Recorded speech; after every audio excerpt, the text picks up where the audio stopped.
You could have. That's why I was. Yeah, that's why I was squinching my face. It could have been at a Judiciary Committee hearing. I was asked about it. Yeah. We'll now recognize the gentleman from South Carolina, Mr. Gowdy, for 5 minutes. Good morning, Director Comey. Secretary Clinton said she never sent or received any classified information over her private email. Was that true? Our investigation found that there was classified information sent. So it was not true. Right. That's what I said. Okay. Well, I'm looking for a little shorter answer, so you and I are not here quite as long. Secretary Clinton said there was nothing marked classified on her emails, either sent or received. Was that true? That's not true. There were a small number of portion markings on, I think, 3 of the documents. Secretary Clinton said, I did not email any classified material to anyone on my email. There is no classified material. Was that true? There was classified material emailed. Secretary Clinton said she used just one device. Was that true? She used multiple devices during the 4 years of her term as Secretary of State. Secretary Clinton said all work-related emails were returned to the State Department. Was that true? No, we found work-related emails, thousands, that were not returned. Secretary Clinton said neither she nor anyone else deleted work-related emails from her personal account. Was that true?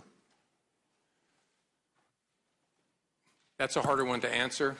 We found traces of work-related emails on devices or in Slack space, whether they were deleted or whether when a server was changed out, something happened to them. There's no doubt that there were work-related emails that were removed electronically from the email system. Secretary Clinton said her lawyers read every one of the emails and were overly inclusive. Did her lawyers read the email content individually? No. Well, in the interest of time, and because I have a plane to catch tomorrow afternoon, I'm not going to go through any more of the false statements, but I am going to ask you to put on your old hat. False exculpatory statements, they are used for what? Well, either for a substantive prosecution or for evidence of intent in a criminal prosecution. Exactly. Intent and consciousness of guilt, right? Is that right? Right. Consciousness of guilt and intent. In your old job, you would prove intent, as you just referenced, by showing the jury evidence of a complex scheme that was designed for the very purpose of concealing the public record. And you would be arguing, in addition to concealment, the destruction that you and I just talked about, or certainly the failure to preserve. You would argue all of that under the heading of content. You would also be arguing the pervasiveness of the scheme, when it started, when it ended, and the number of emails, whether they were originally classified or up-classified. You would argue all of that under the heading of intent. You would also probably, under common scheme or plan, argue the burn bags of daily calendar entries or the missing daily calendar entries as a common scheme or plan to conceal. 2 days ago, Director, you said a reasonable person in her position should have known a private email was no place to send and receive classified information. You're right, an average person does know not to do that. This is no average person. This is a former First Lady, a former United States Senator, and a former Secretary of State that the President now contends is the most competent, qualified person to be president since Jefferson. He didn't say that in 08, but he says it now. She affirmatively rejected efforts to give her a state.gov account. She kept these private emails for almost 2 years and only turned them over to Congress because we found out she had a private email account.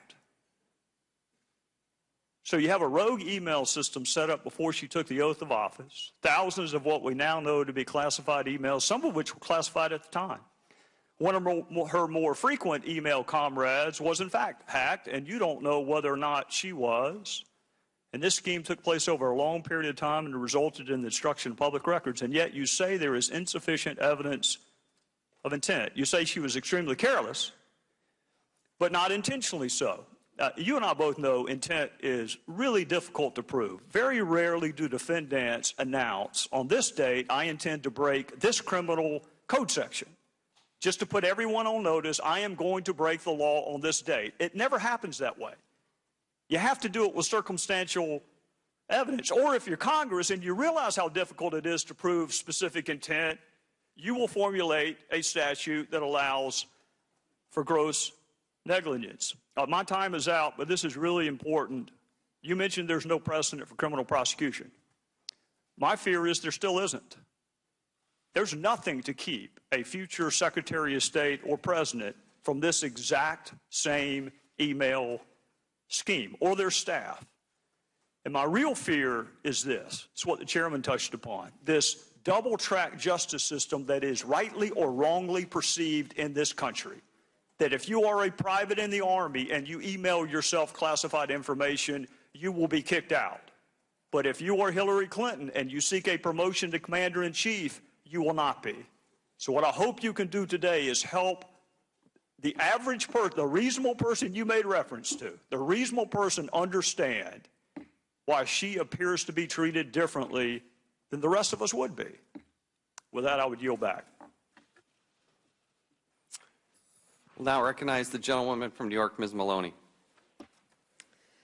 Director, thank you for your years of public service.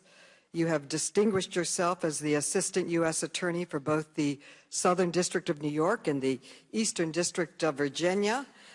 That's why you were appointed by President Bush to be the Deputy Attorney General at the Department of Justice, and why President Obama appointed you as the Director of the FBI in 2013.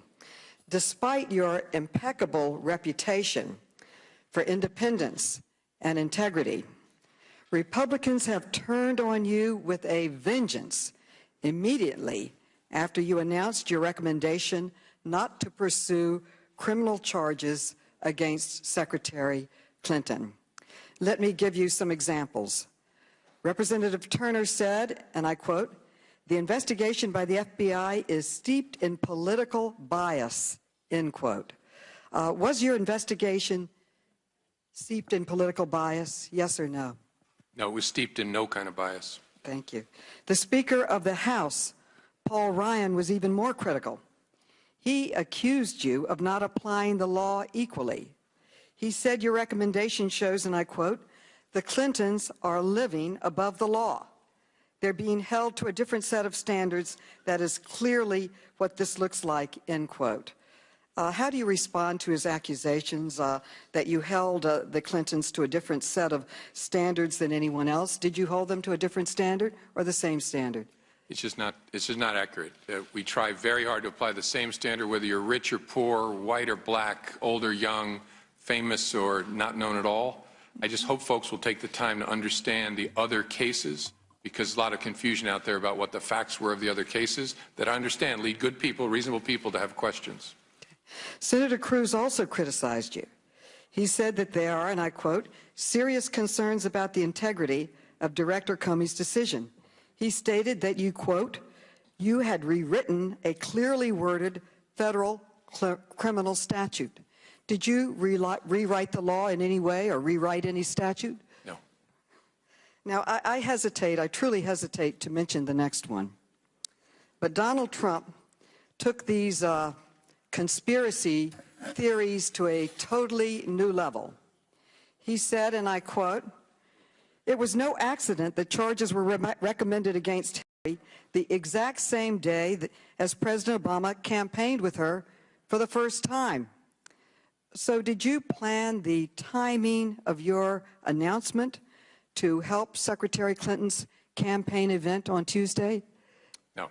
Timing was entirely my own. Nobody knew I was going to do it, including the press. I'm very proud of the way the FBI, nobody leaked that. We didn't coordinate it, didn't tell. Just not a consideration. Thank you. Mr. Trump also claimed that Secretary Clinton bribed the Attorney General with an extension of her job. And I guess this somehow affected your decision. I know it's a ridiculous question, but I have to ask it. Did you make your decision because of some kind of bribe to the Attorney General? No. I tell you, are you surprised, as I am, by the intensity of the attacks from the GOP on you after having made a decision, a thoughtful decision, an independent decision with the professional staff of the FBI. I'm not surprised by the intense interest and debate. I predicted it. I think it's important that we talk about these things. They inevitably become focused on individual people. That's okay. We'll just continue to have the conversation. I believe that what we're seeing today is that if the GOP does not like the results of an investigation or how it turns out, and we saw they originally were lauding you, the minute you made your announcement, they're now attacking you, the same people. And now I predict they'll be calling for more hearings, more investigations, all at the expense of the taxpayer. And they do this instead of working on what the American people really care about. They want Congress to focus on jobs, the environment, homeland security, the security of our nation, affordable child care, affordable college educations, and an economy that works and helps all people.